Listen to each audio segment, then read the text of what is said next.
Hello everyone, it's Michael from Chess Lifestyle, and today, at least on stream, unfortunately we're not going to be able to train 53 minutes today, because I've actually got to head off and go meet my friend Louis in Jakarta for some in-person calculation training.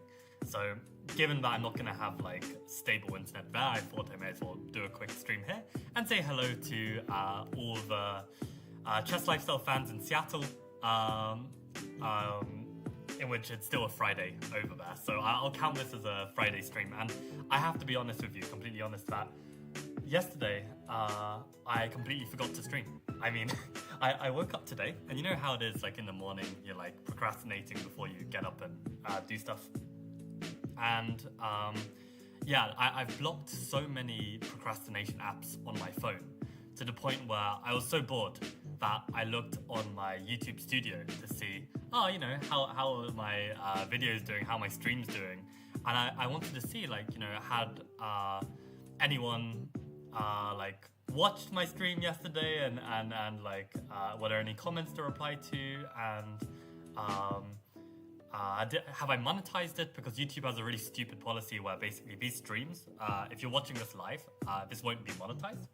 You have to manually monetize it yourself, because I think what YouTube has to do, it needs to do checks to make sure you're not promoting some drugs and abuse or whatever the heck, So you can't monetize it until the stream has been uploaded, and it kind of does these automatic verification checks and stuff. So anyway, I was making sure all of that was done. I mean, I realized, I haven't streamed. I literally haven't even streamed yesterday, which shows where my head's at. So I wanted to elaborate on where exactly my head's at with regards to this streaming and training. And okay, it's not going to be something bad or something. I want to clarify that. But yeah, basically today I've got 3 calculation exercises for Louis, and this is going to be quite nice because we're going to train in a way that I haven't really trained since my university days, when I was hanging out with Ravi Harrier quite a bit, because we were in the same year, same university. And what we'd do, we'd meet up for 3 hours at a time, and we'd basically take it in turns to be teacher-student to train some really difficult calculation exercises. And the great thing with doing it with someone who is designated to being your teacher is that they can really push you and make you look for further resources. And I mean, of course, for Ravi, ideally for him, he would have someone stronger than himself helping him. But the reason why it could work is because I can still interpret a chess engine. So for me, I just had the chess engine on, I had the exercises prepared, and Ravi would basically try and play like an engine. And of course, if he's not playing like an engine, then I can spot this even as a 2000, right? So I could kind of push him to think harder, don't stop your thinking yet, go deeper, etc., etc. So that's basically what I've got planned for today. Noyan asks, what did I miss? If I were to summarize everything I just said, probably it would take the same amount of time. I don't know what else to say. I mean, how can I summarize? Basically, today I'm meeting up with a friend to train some calculation. That's basically it. And what happened to Duda? We're gonna get there. So before we get there, let me talk a bit more about myself first. So yesterday, I taught my chess lessons, and some days I'm teaching my chess lessons quite late due to the time zone differences, which is not a problem because I'm a night owl anyway. But yesterday I really had a good day because after my training, I worked more on the Chessable course, and I was eating dinner at a restaurant, and I also had my laptop there, and I was annotating these model games, and working on some of these advanced material lines, which are probably a bit too over the top and difficult for the average reader of my course, but I really want to make a complete repertoire. So I was doing this, and I was very looking forward to relaxing afterwards because yeah, it's been a while since I can basically just work hard during the day and relax in the evening, because normally I'm like working until late, right? So I need to like, okay, relax a bit during the day, but it's never as nice as relaxing in the evening, if this makes sense. So after my hard work yesterday, I felt like I had earned some rest. And yeah, I finished a series. I watched like half of it yesterday in one go. This series called Kakagurui, and I think it's really interesting. I think it's batshit insane, but it's all about like this, I don't know, this high school where basically compulsive gambling is just part of the culture, and it's ridiculous. It's ridiculous, but I mean, I think there are some points in it that are actually very interesting for kind of like ambitious personalities that want to try and make it somewhere, which I guess is kind of linked to today's video on like Duda, and also I guess maybe some aspects of myself. But yeah, like with regards to training and these streams, like the reason why, like, you know, I was even able to forget yesterday is because I think what I realized is, why do I do these streams and training? Well, it's to try and improve my chess. And the issue is that I don't have like the immediate motivation to get good either online or in person, because I mean, in person wise, I don't really have the tournaments to motivate me, and online the issue is that I just don't have the headspace for it. I mean, and the reason why I've got up this page where I'm showing like my top 10 insights to reach 2500 online is because I recently recommended it to a student to watch, because I felt like it would be really useful for him. And I thought, well, to be honest, it's probably going to be useful for me to do a rewatch. And I rewatched it. And it was so useful. And I realized that myself, 11 months ago, applying all of these principles to basically avoid tilting and basically ensuring like a good standard of play, I don't think I'm even able to keep up like half of these right now. And I think the reason why is because I've just got too much on my mind. And I mean, this was another aspect of this video where I speak about like, you know, your playing environment. And I think part of this was also like your headspace as well. And also, I mean, you've always got this like positive or negative day aspect. Like, is today going to be a positive gain? Is today going to be a negative gain? And stuff like this. And I think like, yeah, to be able to excel at something, it needs to be like somewhat of a priority. And when I've got so many other chess things that are priorities, right? Like my chess lessons, I really prioritize like the lessons I give to my students, as well as like, you know, writing this chess course until something like is like less on my mind. I don't think I can give this online chess, you know, like as strong of a push that I'd like to. And that means like my ability to work hard on these streams also lessens as well, because like, you know, it's hard work to train in these streams. And if I'm not, I mean, like the reason I do this hard work is because I enjoy playing chess and enjoy the grind. And if I don't have that like fire and have that fuel inside me, then it becomes a lot harder, right? On a side note, I found this hilarious that like this freaking suggestion came up: how to talk to girls in chess. Are you kidding me? Is that the kind of suggestion I need nowadays, given my current hermit lifestyle of like just grinding work? But yeah, anyway. Yeah, Annoying asked, do you think it happens because of a lack of a clear goal? I think it can happen if you don't have a clear goal. I mean, in a way, I feel like I do have a clear goal. I mean, for over-the-board chess, I think I want to push for National Master. And for online chess, I want to push for 2600 Blitz.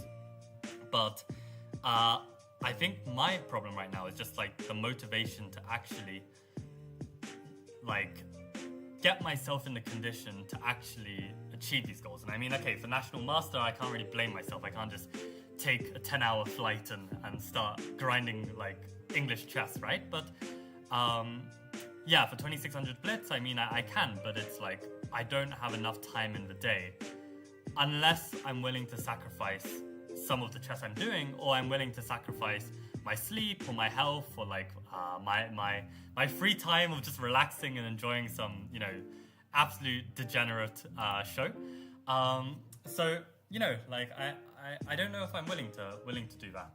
But the good news is I think I will have that time and headspace soon, given that the deadline for my Chessable course has passed, and I am slowly but surely working all the way through it to complete all these annotations, because I basically finished the course. I've got a few advanced material lines to complete, and I've still got a bunch of model games to go through, because it just takes so long to like annotate everything. So yeah, it's fine though. It's fine. Like I'm doing it. But yeah, this kind of brings me to the real topic of today. At least what I've called the name of the stream, because I think this is like really interesting to discuss. And I mean, on the off chance, 0.001% chance that Duda is watching this video, which he's not. But if he was, I want to make sure that what I'm about to say is not some kind of internet advice as to what he should do, or critique on what he's done or stuff like this. I mean, I absolutely hate this kind of stuff. And I mean, Gotham Chess has mentioned this as well. And this is why I'm glad I'm a real low-key streamer, right? Because I don't have 50 Reddit posts being oh, I think Michael should do this or that and stuff like that, and fuck off. Honestly, I mean, it's fine to warrant such advice if you're closer to the person and the person is really asking for it. But it's just when everyone is just throwing opinions your way, it's really not going to be helpful at the end of the day.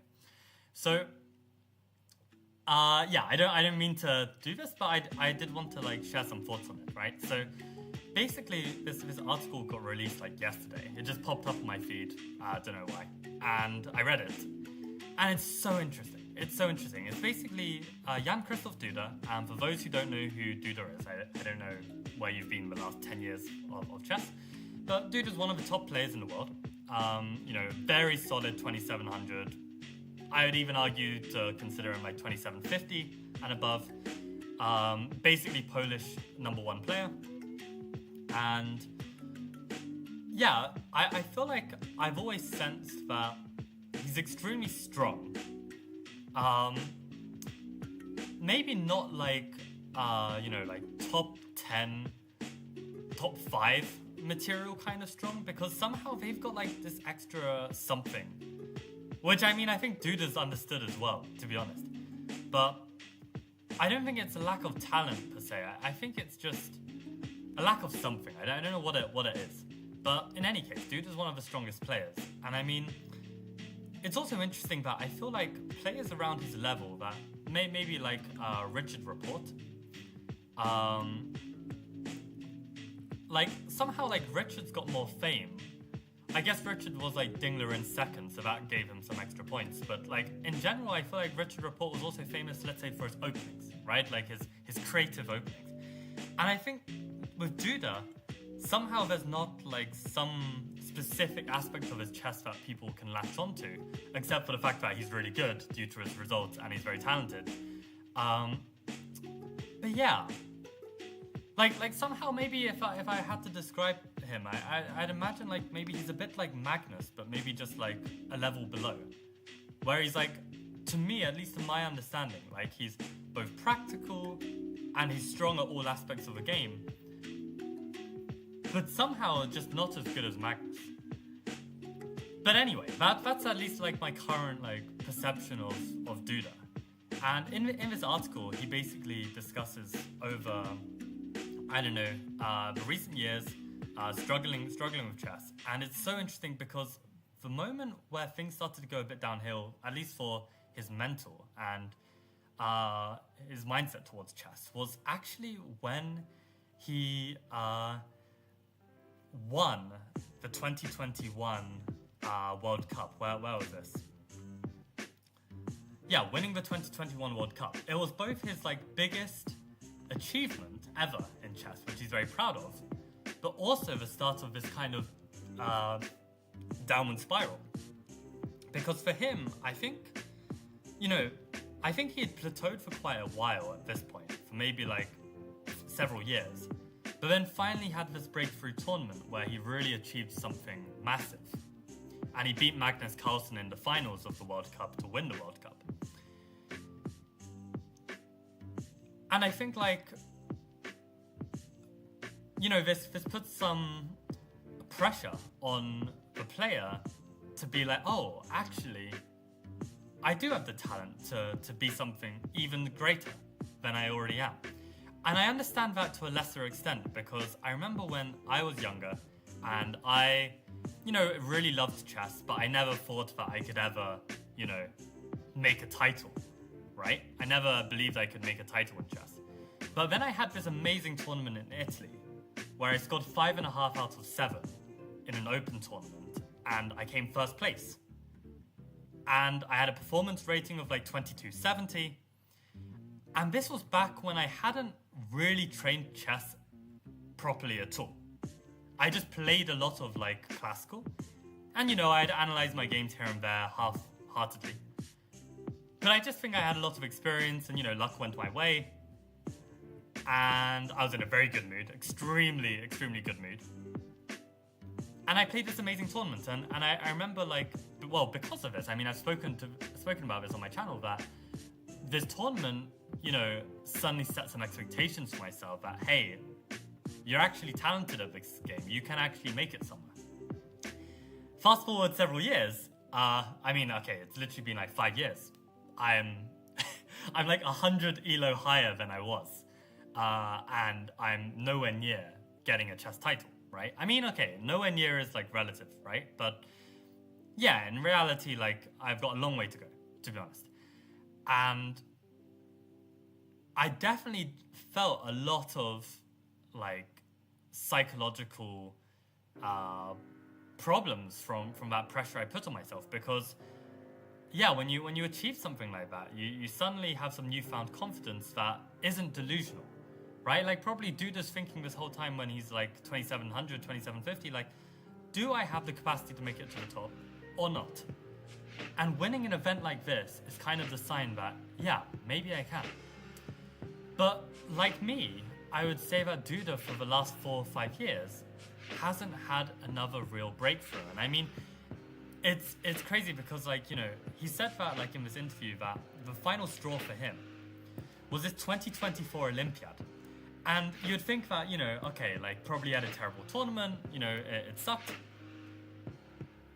Bro got 7.5 out of 10 against this field of players and gained 8 rating points as a 2730 or something, right?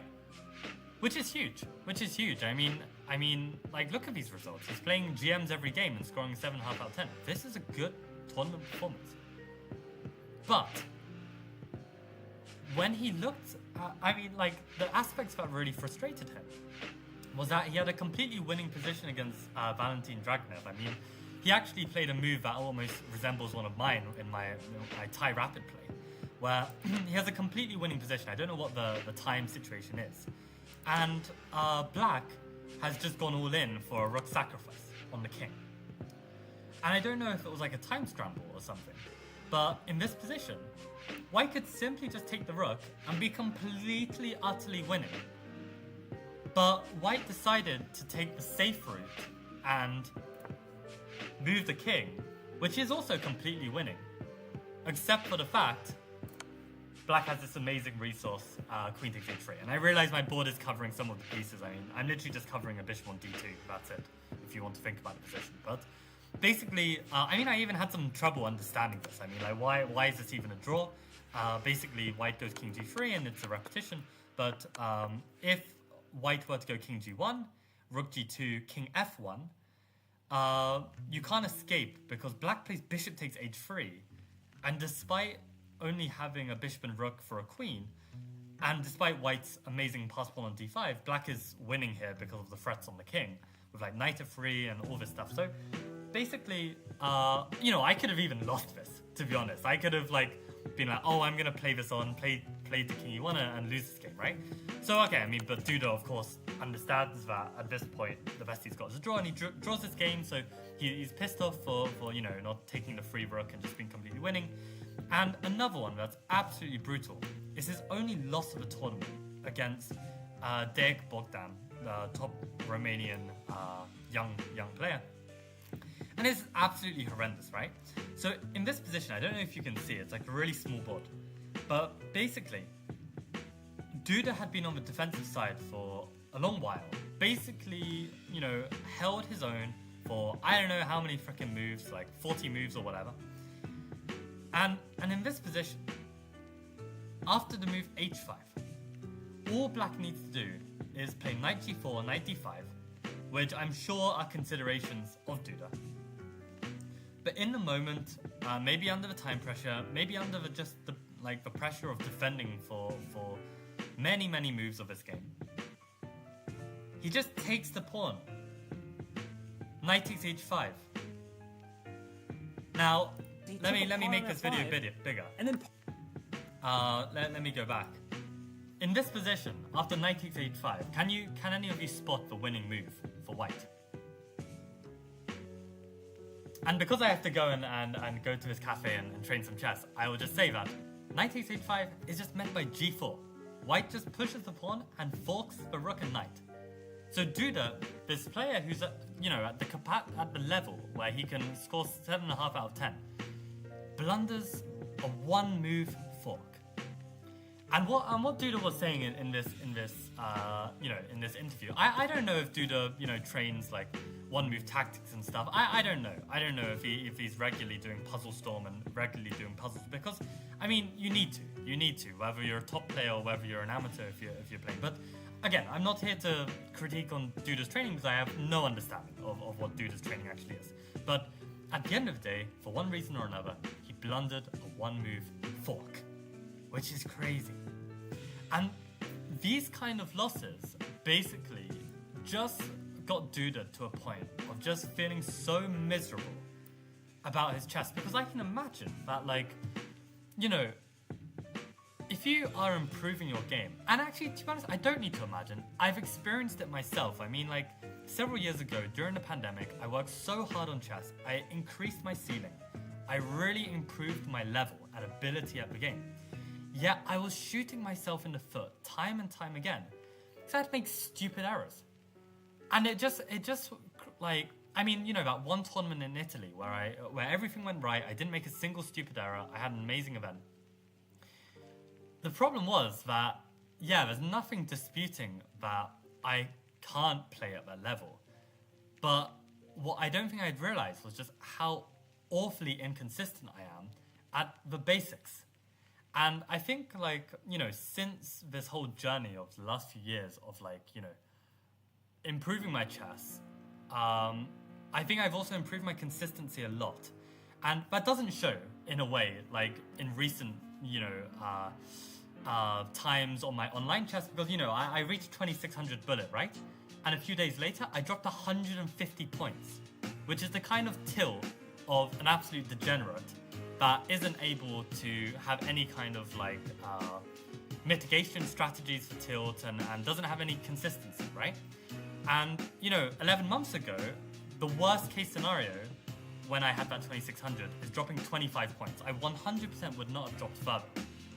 And I think it's so important that you practice these kind of level-headed states of mind, because you need it in all walks of life, but also in chess, right? That you really need to be able to be consistent and follow the basics and, not allow yourself to tilt and not allow yourself to, mess up.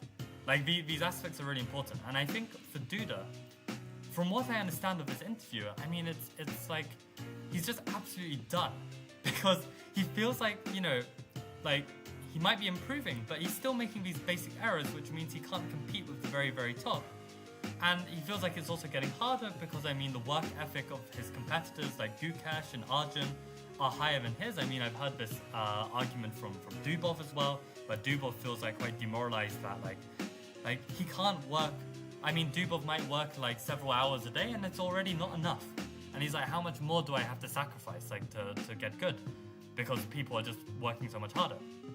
So, Yeah, it was just a really tough read. I mean, I think you should read it. I think it's really interesting. But the other thing I'd say is that basically Duda knows how to be a chess player, and he admits himself he doesn't really know much else. And the thing is, I think that with his rating profile, what I see is you can really see a plateau, right? And I think, for me personally as a chess player, I do see an end in sight. I don't think like I'm going to be this ambitious player pushing for the next level until my deathbed, right? I definitely think I'm going to be playing chess until my deathbed. But my mentality towards the grind and towards my improvement is definitely going to change.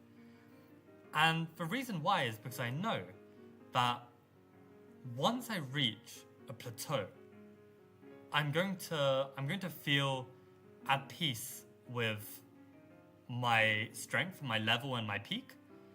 And then I would probably be okay with playing and allowing myself to dip, knowing that I've really given it my best shot and reached my plateau. And I think if I was in Duda's shoes, no matter if I won this 2021 World Cup or not, I would need something in my head to tell myself that, buddy, I've reached a plateau and I need to find something else that fulfills me in life. And the thing is, I mean, Duda actually touches on this. He says, like, you know, it doesn't take a genius to play chess. It takes a genius to know when to quit. So, I mean, I'm sure Duda understands, like, this is kind of like something that he should think about. But it's probably difficult to think about because when you've done something your whole life, it's really difficult to take that leap of faith to do something different. And I can imagine at the level he's playing with chess, I mean, there's no space for anything else. I mean, I was just discussing myself how, like, I don't have the headspace to stream as consistently and play online chess as consistently because of all these other commitments I've got. So if all of your commitments and time and headspace is focused on being a top player, you know, you don't have time to think about other things. So I think, like, as human beings and as chess players, it's very important to have some kind of like rough outlook as to like where your head is at with chess. And I think once you get to a certain level of your play, and you need to be able to self-reflect that you have reached that kind of plateau in your peak, I think you need to have some kind of like after plan of like what happens next for you. And I think for me, I don't really have an answer to that just yet for myself.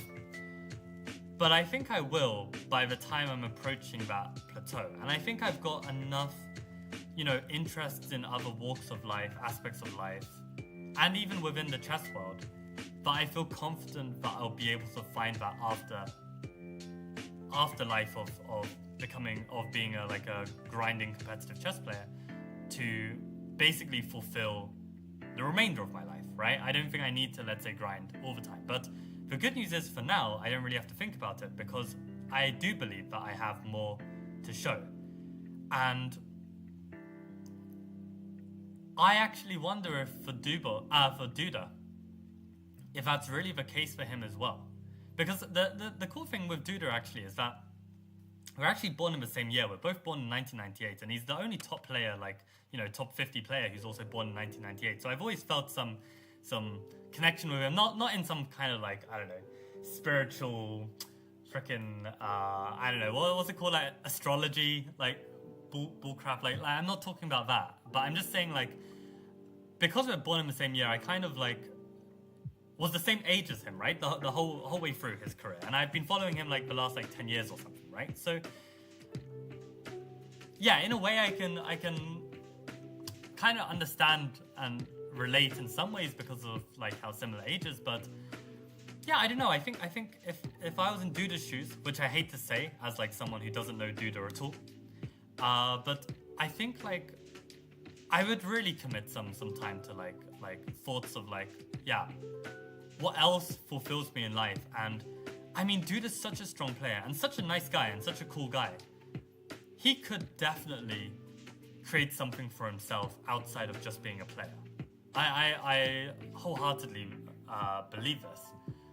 And unless chess is the only thing that satisfies in life, which it could be, then I think he should like, yeah, take this chance to have that break and find yeah, what really feels right to do next. There has to, I find it hard to believe that there can be really nothing. Because the thing is, like, the possibilities in life are so vast. I mean, let's say with chess, right? Let's say it's chess openings and you're trying to find your perfect opening for yourself. I mean, chess is like, you know, a closed game. There are only so many openings. And yeah, probably there is just going to be one opening that suits you better than the rest. And if you, let's say, get absolutely exhausted from that opening, maybe there's not going to be an alternative opening that can fulfill you as much as that previous opening. But with life, there's so many ways to live it, so many things to do.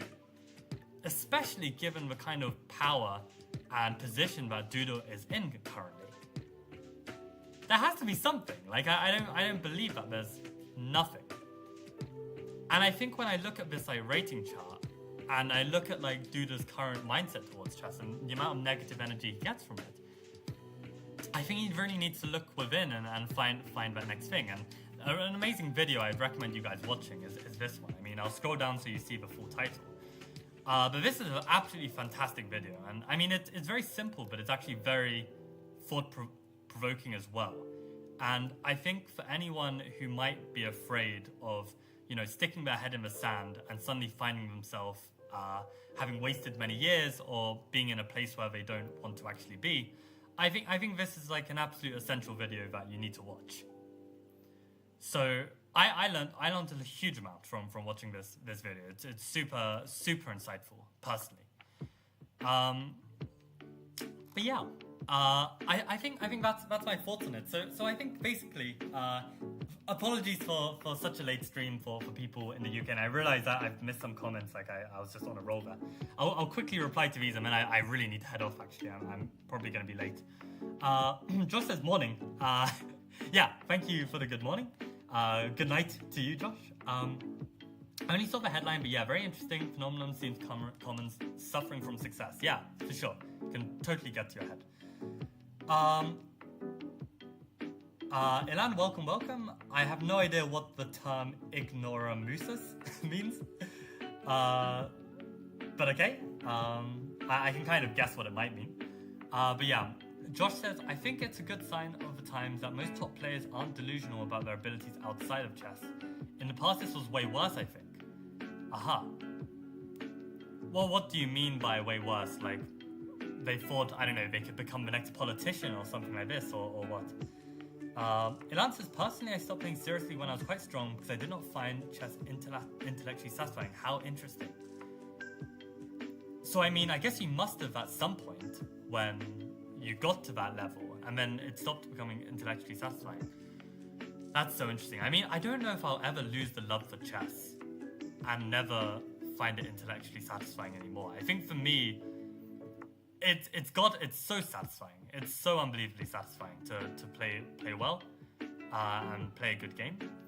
But I think for me, what can change is that level of like grind and intensity. I think that can definitely change. And if that changes, then my level will dip, and I will also be accepting of my level dipping, right? I won't force myself to, I won't expect to stay the same level if I'm not working as hard, you know? That's just unrealistic.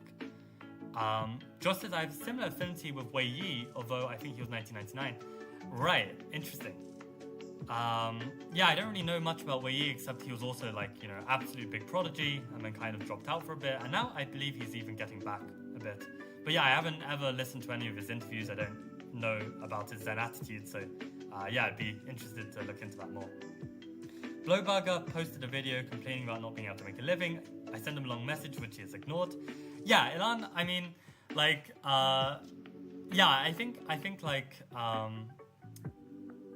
it's completely fair for any kind of player who's giving advice on the internet to ignore whoever they please. And this is what I was saying about like my critique on Duda as well. Like, I think like, you know, these are just my thoughts. I don't expect him to watch the video. I don't plan on reaching out to him because I think like for these players, they have a lot of people around them already, and I think it's like an interesting thing where it's like, I don't know how useful kind of like sharing your opinion on what can be good for them is necessarily going to help them. I mean, even if it is legit advice, I think like it's like almost like, you know, you can have too many opinions. I mean, like for me personally, like I didn't mind you messaging me about like advice on my chess. Okay, when it was like, you know, in a constructive manner. But that's because, you know, like I'm in general quite an open person to new ideas and hearing people's opinions and listening to other ways and walks of life and etc. But I think a lot of people don't need that. And I think that's also why, like, let's say with therapy, or if someone is like, you know, really hurting or like in need of advice, very often you just need to be there to listen and allow them to come to the conclusion, allow them to understand, because they know best. I mean, Duda's a freaking genius, and probably Blowburger is as well. They know best. They just need someone to talk to and come to the right conclusion for themselves. They don't need someone to tell them what to do, because I think like that ends up backfiring. So yeah, anyway, that's my thoughts on that. But yeah,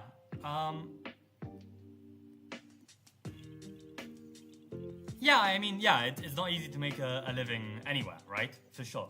You need to be creative about it. You need to be entrepreneurial about it. Yeah, I agree. Josh says, think about geopolitics experts, Fisher and Kasparov, as well as statistics expert Kramnik. Yeah, okay, fair enough. Yeah, I didn't think of these examples, but yeah, exactly. So, I mean, like, what I mean for Duda is like finding a way maybe to find his place in the chess world that isn't necessarily just competitive play.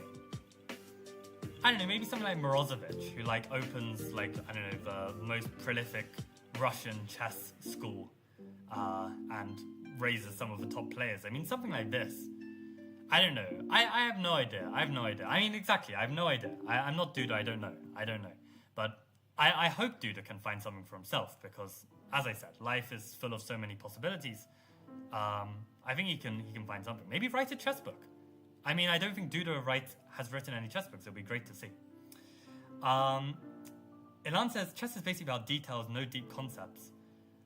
I disagree. I mean, maybe deep is like a very relative term, right? Maybe compared to like mathematics or something, it's maybe, yeah, child's play, just a little game to keep people entertained, right? But I don't know, like, it depends on your relative level, and I'd say for me personally, for my relative intellect and my relative, satisfaction about what is deep and what is not, definitely it's deep enough for me. I mean, it satisfies me, right? So I think for me, I'm not going to have that problem. But yeah, very interesting to hear, like, at least how it feels for you. But yeah, I think, guys, on that note, I'm going to have to go. I mean, like, the reason why I'm even being a bit late about this is that I know that my friend Louis is not going to just sit there twiddling his thumbs for half an hour. He's going to, you know, work on something productive, right? So I'm not too concerned about being late, but I do have to go, otherwise I'm going to be very, very late. So thank you guys for tuning in. Bit of an interesting stream today, but I am going to be doing my chess training. I've got 3 calculation exercises for my friend. He's got 3 calculations for me. And yeah, we're going to give this a good workout for a few hours.